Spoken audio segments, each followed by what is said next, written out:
what's up friends, you can Gypsy back here today with week 8 of the NPL up against Purple Raven, 24, Anthony, IronFlashGaming, BBC King, Detroit Butterfrees, whatever you guys want to call him. Good buddy of mine, and he has a definitely threatening team. The matchup isn't quite as rough as last week, I want to say, but it's definitely threatening nonetheless. He's got shit like Kyurem Black and Thunderous Eye, which threaten a large majority of my team. I don't know switches to Kyurem. Thunderous Eye outspeeds my whole team, barring Dougie, and can really just kind of toss my team on its neck with the right set. But obviously, we are packing some checks to that.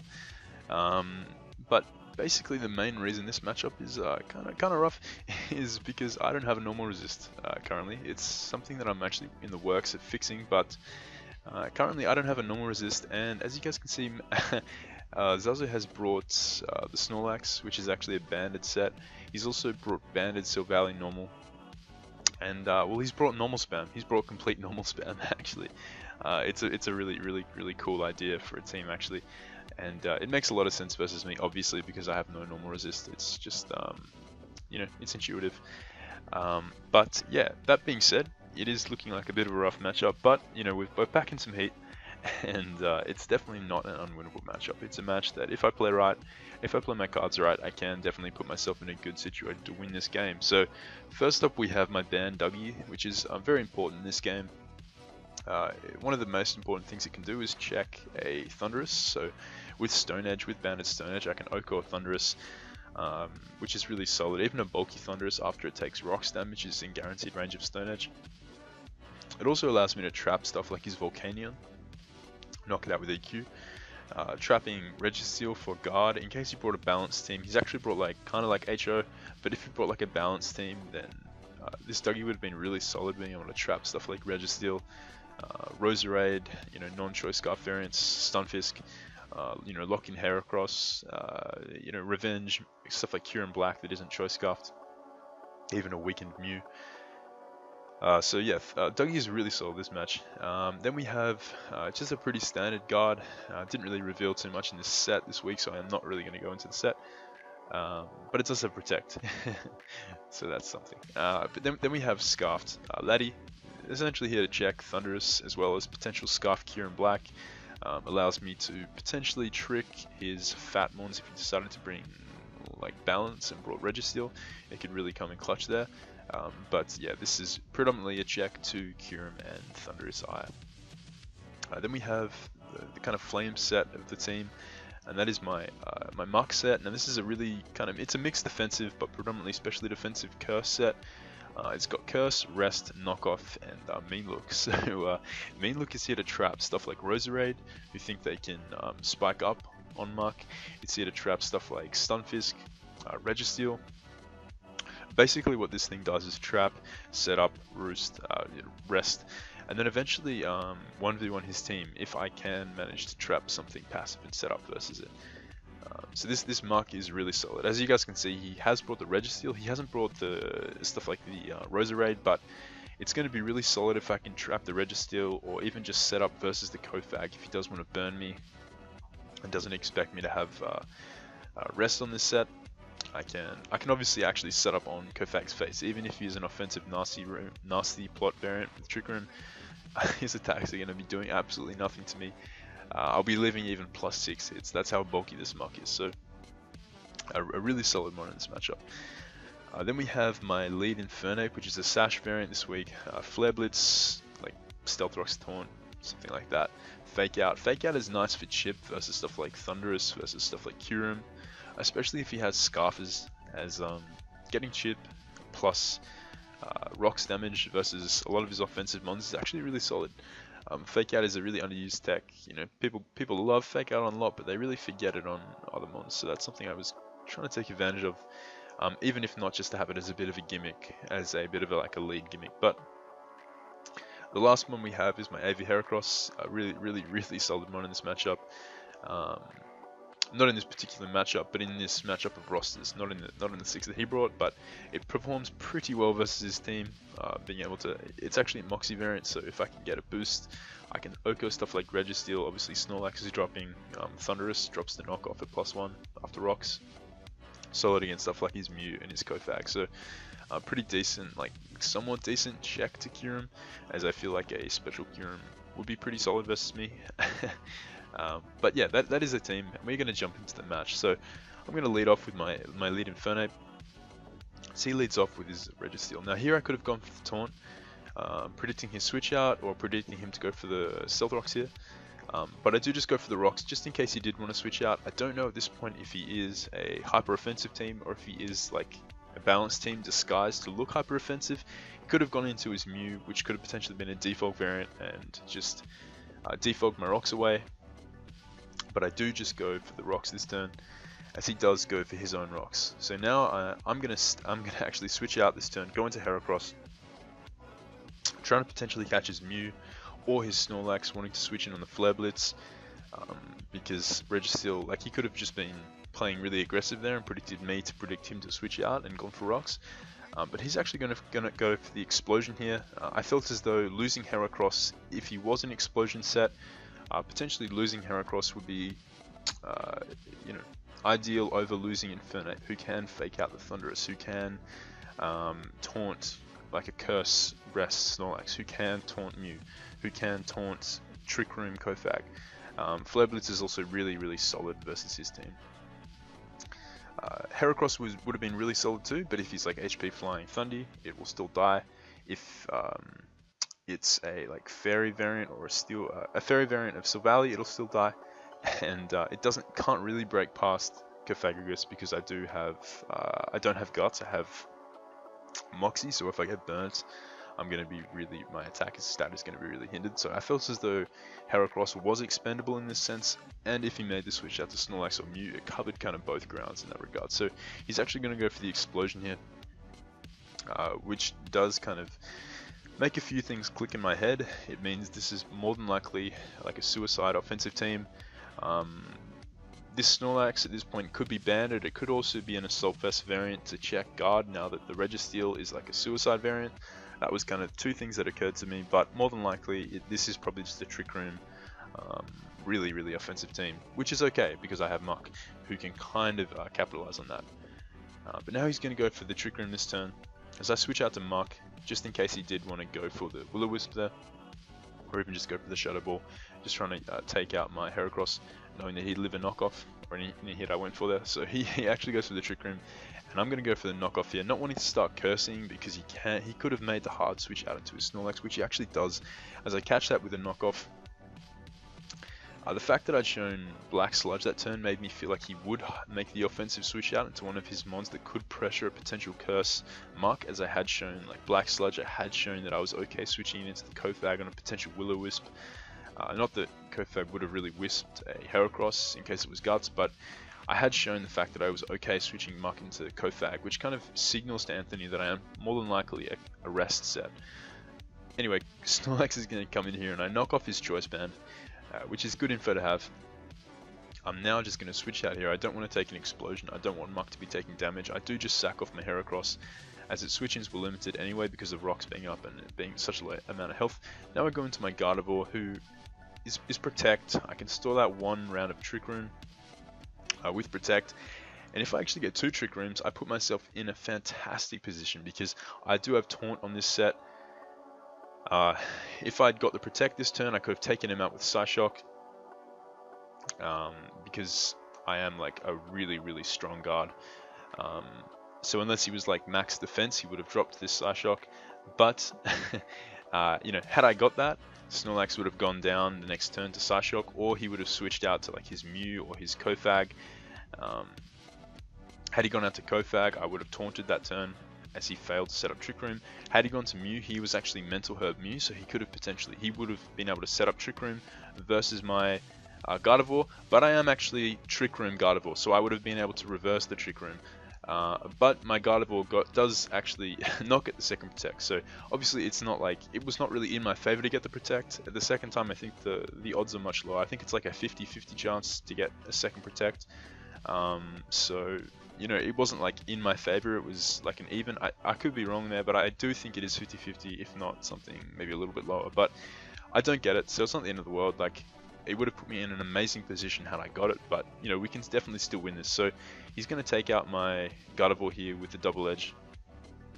as now Trick Room is over, so I can just trap this Snorlax here and take him out with the Earthquake, as that's one big Trick Room sweeper threat down. But in comes Thunderous, and you know, I was, you know, I hadn't revealed that I was necessarily like choice banned, so like my Dugtrio's Earthquake took out Snorlax there regardless of whether I was banned or not. It could have been an Earthblade variant, so the fact that he went into Thunderous here like this made me think, this might be like a bulk up or a setup, or even like a Chardy Berry Thunderous. I am just going to switch out this turn, go out into my Infernape, just to gauge what he wants to go for. But he goes for bulk up, which is pretty interesting. He's not a lefties variant, so he could be like a Resto Chesto or a Z-move variant. But I do just go for the Fake Out here, getting some chip on it, kind of gauging his set. That does reveal to me that he is a offensive variant. He's not like a bulky variant of Thunderous. At +1, he still took 11.7% for Fake Out, so that's good to know. But he does just go for the Breakneck Blitz here, which is Z-move normal, so he's probably like Return or something like that.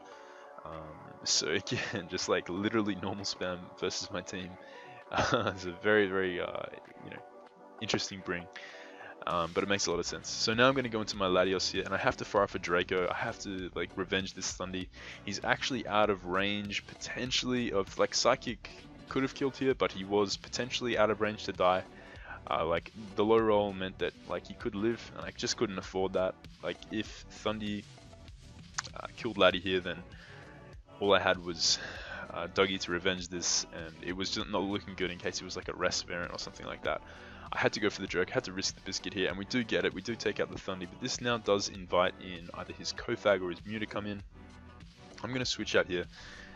I switch out to my Dugtrio just to scout what he wants to go for, as he does go for the Swords Dance. Now I'm just going to go for the Earthquake here. I have to attack this Mew. I have to whittle it, put it in range of Laddie's Draco Meteor, as Muck can still potentially wrap up this game depending on what his Silvally is. He goes for the Return here and takes out my Dugtrio. Now I go into Latios, and here's some Mind Games commence, because this is more than likely a very slow Mew, just because his team really revolves around utilizing Trick Room. It's probably a Trick Room setter, because apart from that he only has Kofag to set Trick Room. So this made me think one of two things, like maybe think a couple of things.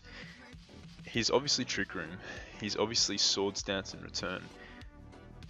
He could well be a Earthquake for Toxapex or Zen Headbutt, but he could also be Sucker Punch, because that allows him to outspeed stuff like a Latios outside of Trick Room, and after he has the SD up, he's probably going to want a way of revenging faster Latios outside of Trick Room, stuff like yes, stuff like my Latios, stuff like my Dragonite, and because otherwise, you know, it's quite easy for all my mons to revenge. Even like Gardevoir can revenge like a weakened Mew with Hyper Voice outside of Trick Room. So I go for the trick here, just in case he did want to lock himself into that Sucker Punch, in which case I could have set up on him with Muck. But he does just go for the Return, as I do trick him there. I knew I would live the Return if he did go for it, because I do have a little bit of bulk on my Latios, and Return is quite weak because it's not stab from Mew. It still does a lot, but Laddie tanks quite comfortably, and now I can just take him out with the Draco here. He doesn't actually have Sucker Punch, but it was my play. Had I gone just for the Draco there, and if he had Sucker Punch, he could have killed my. It would have been game there, because he would have taken out my Muck, or at least put him in range to die to his Silvally. Now Mew's going to drop to the Draco, which puts me in a situation now where I'm at -2. I don't have my Scarf, but I'm at -2, and Silvally normal is inside. Now, the fact that he had a setup Thundy, a setup Mew, he had one sort of instant breaker in Snorlax, and then he had Silvally. Now this could well be like an SD variant, but I did think it was probably going to be another banned variant, because he's already got two forms of setup. You typically want a couple of breakers under Trick Room, especially versus my team. You don't want to give like a team like mine with stuff like Infernape and Heracross too many opportunities to attack, you know, before you can actually set up to dish out damage. So it made sense for him to be a banded variant. Now, if he goes for the double edge, if he goes for the Return here versus my Laddie, he would have killed my Laddie, and he will have been able to 2-hit KO my Muck, because he is banded Adamant with max HP. Now, the only thing Anthony's seen of my Muck at this point was the only thing he's seen is knockoff. Now he would have gauged from the damage on Snorlax that my muck was a uninvested in attack variant of Snorlax, and thus I would not be able to kill Silvally with a knockoff, even after I would not be able to kill him with anything had I gone for had he gone for return here on my Latios. But had he gone for return here after taking, you guys are going to see how much the Draco does to this Silvally here. It does 37%. Now, if he'd gone for the return here, he would have been at 51% when my muck comes in after Latios. Latios is actually going to die here, which is important. Latios is going to go down. Muck's going to come in here. Now, had he gone for the return here, he would have been had my muck had Gunk Shot, he would have risked like locking himself into return. He would have risked taking Gunk Shot plus potential poison damage, which would have taken out his Silvally from that range from 51%. Just with like a highish roll plus the 12% from poison damage. Obviously that's very conditional. That's like relying on factoring in like a 30% chance to get poisoned. But I know Anthony he's a very calculated player, and he's probably going to want to like guarantee himself the win. And the thing is, Double Edge, I can't say this is exactly what was going through his head, because I'm sure like he has his own thought process. This may not be anything like what he was thinking, but my muck actually lives Double Edge from this range of health, but standard like Spidef, Curse Muck, even max HP Muck dies guaranteed from Adamant Band Double Edge if he's not invested in defense from this range of health that Muck was coming in. So from that perspective, I can understand why you would lock yourself into Double Edge, knowing full well that Muck should die, knowing full well that, I don't know if like the Gunk Shot situation kind of occurred to him or not, but that may have been something that factored into it. But apart from that, Double Edge should kill Muck if it's not invested in defense. But as I mentioned earlier, my Muck is invested in defense. It can guaranteed live a Double Edge from this range of health. So what this means is, once his Silvally goes for Double Edge on my Muck, it's gonna almost take me out, but I'm guaranteed to live even a max roll. He's going to take huge amount of recoil from the Double Edge just because Muck's HP stat is so big. He's then going to be in range to die, guaranteed to even a min roll from knockoff from my Muck. My Muck then would have taken out the Silvally, and I'd be able to rest up on Cofagrigus and eventually win that 1v1. But unfortunately, we are going to get crit with Double Edge. And yeah, we're going to go down. We're going to lose the game to that game-defining crit there. So very, very unfortunate. Obviously, Anthony potentially choked by going for Double Edge there. He told me he choked, and I can understand where he's coming from. But at the same time, Spidef Muck 100% died to Double Edge if I didn't have as much defense as I did. Even if I had like 20 less EVs or something, like 20 or 32 less EVs in defense, I was guaranteed to go down to Double Edge. And he had not been able to gauge my Muck's defensive spread yet, my EV spread. He only knew that I wasn't invested in attack. That's all the information he had on Muck.